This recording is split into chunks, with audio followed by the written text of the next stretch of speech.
think sees the field first? It's got to be Shedeur. Like, Gabriel is, even the projections were career backup at best. Occasionally might start in the right situation. Shedeur, at least the potential is there to be a starter. And virtually everyone going into the draft believed that. And now, obviously, when he fell in the draft, that's for question. But I think Shedeur is just better than Dylan Gabriel. And I think he'll show it as they go forward. But I also think this. They have got to play, unless these guys are both horrible in the practice, they've got to see what they have in Shedeur. Because I think they know what they have in Gabriel. And I think, because remember, they'll be in position to draft a quarterback next year. So if Shedeur shows you something, or let's say it was Gabriel, any one of them shows you something in practice that makes your eyebrows raise, you're going to want to play them in the regular season, especially when you end up being 2-6 or whatever to start the season. Then you throw one of the young boys out there and see if you have something that you can build around, or do you need to draft another quarterback next year?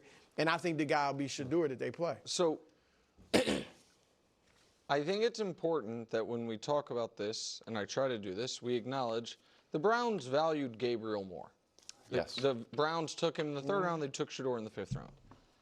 With that said and acknowledged, it is a big problem for Shedeur if the answer to this question isn't him. Because neither one of these guys is going to break camp the starter. It's going to be one of the veterans, right? And so if Shedeur wants a chance, if there is going to be a chance for Shedeur to prove his believers right, to prove his father right, prove himself right, all of that, right now his singular battle is move ahead of Gabriel on the depth chart. And I think that, to me, even though I was not nearly as high on Shedeur as some people were, and it wasn't as high on Shedeur as Brew was, I think that's very realistic. And if he can't move past Dylan Gabriel throughout OTAs, training camp, the preseason games, which will be critical, then I think it is evidence that he wasn't underdrafted, at least not for the time being. And so I think it's going to be a while until either one sees the field. But if the Browns end up in week 8 or 6 or 10 or whenever, starting a rookie quarterback in a game, and it's not Shedeur, that's a big problem for him as far as his ability indictment. to. Yeah, it's a real indictment. Like, that's just, like, you. How do you see it playing out? I think Shedeur, we're starting with Flacco or Pickett. So we've already got 2. So I think Flacco and Pickett, I would imagine, whichever one is not named the starter, the other one gets moved. Oh, that's so you know what I mean? I think that you are going to have one veteran starter, and then these 2 guys as backup third string backup. You can't. But you can't, just to argue it, Flacco's 40 years old. So I'm not trying to lose games right off the bat. Flacco could be out week 2. Like, he's not the most, durable guy in the world. Here's the thing. I don't think you're going to keep 4 quarterbacks on your roster. I know the Patriots do with Brady. It's very rare these days. A lot of teams only keep 2. Right. So financially, they got 5. Yeah, but he's not on the active roster. Yeah. He's going to be on IR. No, so he's not taking up. I'm not worried. I'm just talking about from your 53-man roster. Yeah. I don't think you're going to have 4 quarterbacks. You can't, I don't think, realistically, try to put either one of these guys on your practice squad. Because you put a guy on your practice squad, every other team in the league can take him for no compensation as long as they'll put him on their active roster. And so Dylan Gabriel was considered a mid-round pick. Shedeur, evidently, was considered a mid-round pick. And I think Shedeur, I think a lot of teams probably right now like Shedeur more than they liked him day of the draft because they're like, oh, he's been humbled. Yeah. You know what I mean? And so, like, I don't think you can sneak either one of these guys on your practice squad because some other team will just snag them. And so. Yeah. I think a conversation like this is hard to have, at least to, reach the conclusion because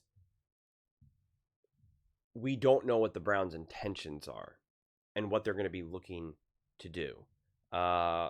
Let's say what Nick is saying is right about, can Kenny Pickett or Flacco, and if it's the one that isn't the starter gets moved, then I think it all depends on if it's time to now move on to a backup quarterback, whether that be Shedeur or Dylan. Where are they at in the season? What is their record? Do they want to continue to lose? Does management, ownership, whatever, step in and say, we want to keep losing, but listen, we want some money, we want some hype, we want to sell some jerseys. We gotta make some money, bro. That's how we pay the bills here. Put in Shedeur for the final 3 games of this year. You know, whatever it may be. Whatever it may be. And it's just like, because that's gonna move the needle. Heck, the way how the NFL works these days, wouldn't surprise me if it gets announced that Shedeur will start on Sunday against whatever, and they flex the game. They make it like a primetime game or just a better, a more financially incentivized game, which helps out the NFL and the Browns.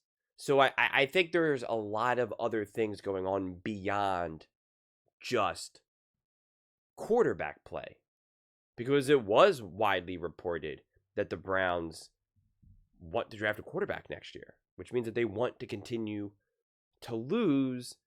But at the same time, does Stefanski want that? Right? Like, does it, who wants that? And we also know that it was ownership that stepped in and said, draft Shedeur, that it wasn't Stefanski and company. So it's like, who's pulling the strings? So it's such a messy and bizarre situation that no matter how you feel about any of these quarterbacks, truly, any of them, trying to figure out how this is all going to unfold, from my viewpoint, is virtually impossible because we don't know what the intentions are. If we knew in the bottom of our hearts that the Browns were going to do everything they could to win, and win now, they don't want to draft quarterbacks anymore, well then that would change the way how we view this. If we believe that they truly believed in Shedeur Sanders, and they were able to get him for cheap, for where they were able to draft him, obviously, but they really believe that he's got true potential, well then we know that they're going to do everything to give him the opportunity. But we don't know that. And like I said, and by all reports, there's mixed feelings. So unless Shedeur really lights it up, where Nick is saying he's not even going to be able to be a starter, it's like, okay, where do you go from here? And if Dylan and Shedeur have similar off seasons and practices and preseasons and whatnot,